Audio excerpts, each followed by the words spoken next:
Olá pessoal, tudo bem? Nelson Fuerini Júnior, mais uma gravação que vai ficar aberta no YouTube do conjunto Pontos Importantes.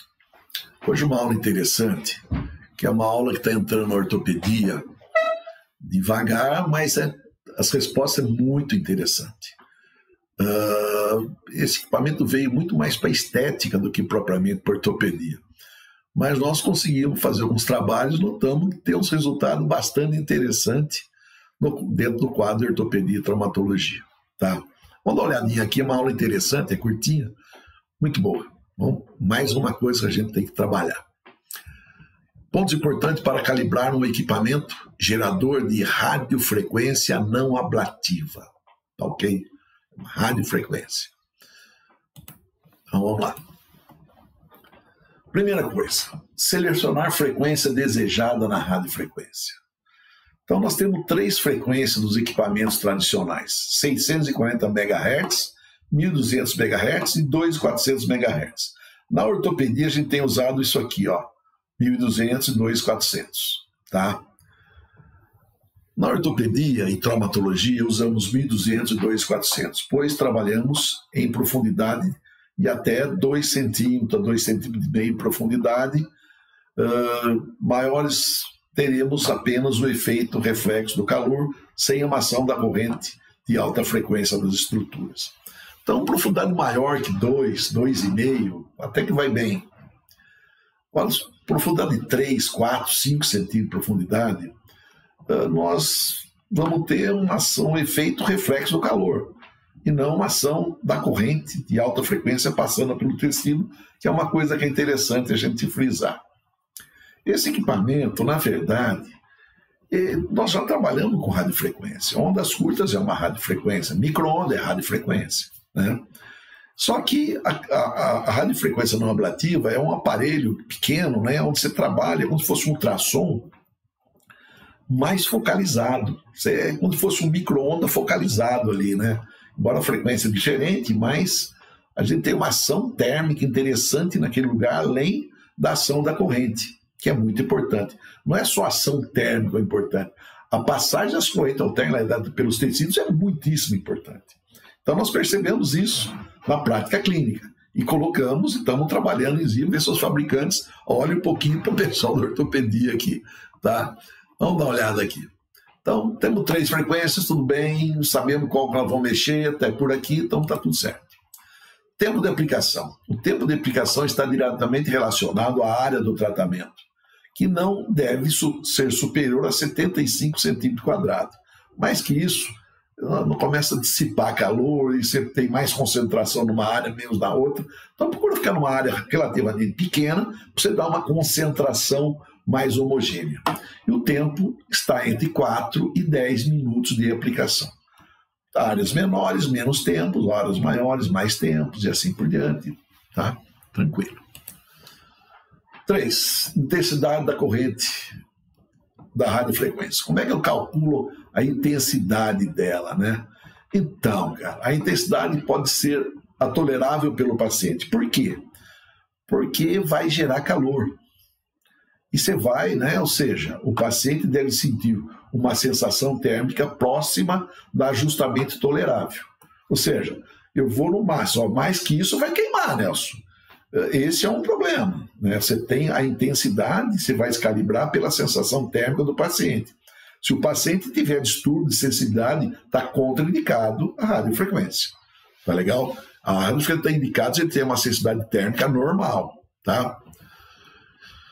Além disso aqui, da sensação térmica, e o cabeçote tem que estar em movimento contínuo e rápido. Não pode parar o cabeçote. Parou, queimou o paciente. Esse é um problema que a radiofrequência tem. Tá? O ultrassom é contato, né? Movimentos lentos. Aqui é contato, né? E movimento rápido. Você não pode, não adianta falar em telefone, falar com outras pessoas, não. Se concentra naquilo que você está fazendo. Pois, se estiver lento, esse movimento, se estiver lento, o paciente vai relatar uma sensação de queimação e, se estacionar, ocorrerá uma cauterização importante, lesão. Você machucou o paciente. Então, para mexer em intensidade, o paciente tem que ter uma sensação térmica justamente tolerável, ou seja, olha, tá legal, tá bem quente, tá tolerável, tá bem, tá tudo certo. Agora, você não pode bobear com o cabeçote. Tem que estar contato direto, movimento rápido. O tempo todo, movimento bem rápido, tá? Não vai com movimento lento que o paciente vai lá, tá queimando, e incomoda o paciente. Então, ele tem que sentir uma velocidade rápida, uma sensação que o calor vai aumentando e chega num ponto que ele estabiliza, tá? Isso é uma boa aplicação. Se o paciente está muito quente, você vai baixa intensidade, tá? Isso está sempre ligado com o paciente em relação à radiofrequência. Não é para brincar com isso aqui, não. Tipos de eletrodo que nós usamos. Existem no mundo os eletrodos capacitivos, envolvidos de borracha, eles são fixados, tá? Poucos no Brasil. Aparelhos mais importados e alguns equipamentos nacionais estão começando a aparecer com eletrodos chamados eletrodos capacitivos. Muito parecido com os eletrodos de ondas curtas. Isso, a antena é revestida, essa parte amarela aqui, né? É a borracha de silicone que protege a parte metálica. Então aqui está o tecido, você usa 2, né? E você pode usar coplanar, contraplanar. Aí, tá? Na Espanha tem muito equipamento que eles usam muito capacitivo lá. Aqui no Brasil, muito pouco. Que a gente usa mesmo o eletrodo o direto resistivo. Direto resistivo, isso aqui é um tipo de cabeçote, são vários, né? Na ortopedia a gente usa esse, tá? Que é o direto resistivo, técnica bipolar, dispersivo e resistivo. Ou seja, você coloca um eletrodo de borracha silicone com bastante gel aqui, na periferia da área de interesse, e com esse cabeçote, esse pontinho aqui, ó, tá vendo? Só esse ponto no centro aqui, que é isso aqui. Muito gel, tá? Você colocou sem gel, você queima o paciente, muito gel no local de aplicação, esse movimento dinâmico, esse fica estacionário. Isso é uma técnica, a gente usa direto resistivo, ou dispersivo resistivo. Isso é uma técnica que nós usamos na ortopedia. Okay? Aqui é um campo eletromagnético. E ele sai aqui e concentra tudo aqui. Então precisa ser rápido no gatilho aqui, é uma boa aplicação, tá? E nós temos ainda esse aqui. Esse é o eletrodo direto resistivo também, vai em gel debaixo dele. É esse eletrodo aqui, ó. Então você percebe que ele tem um anel metálico aqui fora e um anel lá dentro, aqui dentro, ó, aqui nesse ponto aqui, ó. E aqui esse azul é isolante. Então gera o campo entre o de dentro e o de fora. Então tá aqui, ó, fiz um corte no meio dele e estou mostrando para vocês. Esse é o de dentro e esse é o de fora. O branco é isolante. Então é um campo nesse sentido aqui, ó. Ele forma um campo nesse sentido, tá? Eu tenho usado bastante esse equipamento aqui. Esse é o campo magnético. Correto? Técnica bipolar concêntrico resistivo. Muito gel. Muito gel. Então veja bem, é um equipamento diferenciado. Por quê? Olha, ele gera calor, e é um calor relativamente profundo, e ele tem um campo alterno elétrico de alta frequência. Agora, esses equipamentos geram calor. Esses equipamentos são contraindicados em processo inflamatório agudo. Ele só serve para processo inflamatório crônico, ou seja, de subagudo tendendo à cronificação. Por quê? Esse estímulo térmico, a gente chama de estresse térmico, libera uma substância chamada HSP, que estimula a mitose celular, estimula a reparação tecidual, acelera o processo, principalmente, né, da atividade dos fibroblastos. Essa HSP, né, é uma proteína, ela só é liberada quando o tecido sofre um estresse, ou um estresse mecânico, um estresse térmico ou estresse químico.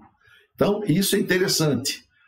Eu tive muito caso resolvido com ruptura parcial de supraespinhoso que eu trabalhei com radiofrequência, e no controle de ultrassom o cara falou se eu estava rezando, porque estava cicatrizando aquela ruptura, que tem uma ruptura, por exemplo, de 1,3, ela estava com uma ruptura de 0,5. O que eu estava fazendo? Foi quando eu comecei a trabalhar mais com radiofrequência nessas lesões crônicas, né? Tive também vários resultados interessantes, né, em distensões musculares com fibrose. Tá? Bastante interessantes resultados. A partir daí, nós começamos a usar mais a radiofrequência dentro da ortopedia. Então, existe uma aula lá no módulo 2, termoterapia, lá tem a aula completa de radiofrequência não ablativa. Eu vou explicar o efeito da HSP, como é que se aplica, quais são os meios, e depois eu estou montando a aula prática dela, está quase no fim, nós já vamos colocar essas aulas práticas para o pessoal ter acesso. Mas é uma coisa interessante, tá? Poucas pessoas estão usando em ortopedia, mas presta atenção, nós vamos ter surpresas. Observação: esta forma de aplicação tem uma ação de corrente alterna elétrica de alta frequência e ação térmica profunda. Então, na verdade, nós temos duas coisas, né? A ação térmica e a ação eletromagnética. É como no nosso caso, eu tenho ondas curtas contínuo e pulsado. Eu tenho micro-onda contínuo e pulsado. Quando eu tenho ele pulsado, né, ele não tem ação térmica, só tem ação eletromagnética. Aqui eu tenho os dois. Os efeitos fisiológicos estão diretamente relacionados a essa ação. Por esse motivo, esse recurso não deve ser usado em processo inflamatório agudo e subagudo. Sua indicação está diretamente direcionada às lesões crônicas ou em fase de remodelação tecidual. Você está saindo do subagudo, entrando na fase de remodelação. É interessante usar esse tipo de equipamento. Sendo que as contraindicações dele são bem claras. Metal interno próximo da aplicação, fora. Disco epifisiário de crescimento de criança, fora. Tá legal? Então, é o tipo da coisa que a gente não tem algumas limitações. Então, a maior contraindicação é fase aguda e subaguda, não. Aí eu tenho uma lesão crônica, Nelson. Ou eu tô numa fase de remodelação tecidual. Ó, vamos pensar. Ah, mas tem um parafuso aqui, tá fora. Tá? É um equipamento que ajuda a gente muito. Eu tenho bastante coisa para falar na parte da teoria, depois da prática, eu vou mostrar bastante para vocês, mas é uma coisa que está em evolução ainda. Eu acho que nós vamos mexer um pouquinho no cabeçote. Nós estamos fazendo uns estudos junto aí com uma empresa, ver se a gente consegue um cabeçote mais efetivo. Nós estamos discutindo, mas é uma coisa que começa a prestar atenção, que vai ser mais um recurso que nós vamos ter na termoterapia. Tá legal? Muito obrigado pela atenção, espero ter atingido o objetivo e um grande abraço a todo mundo.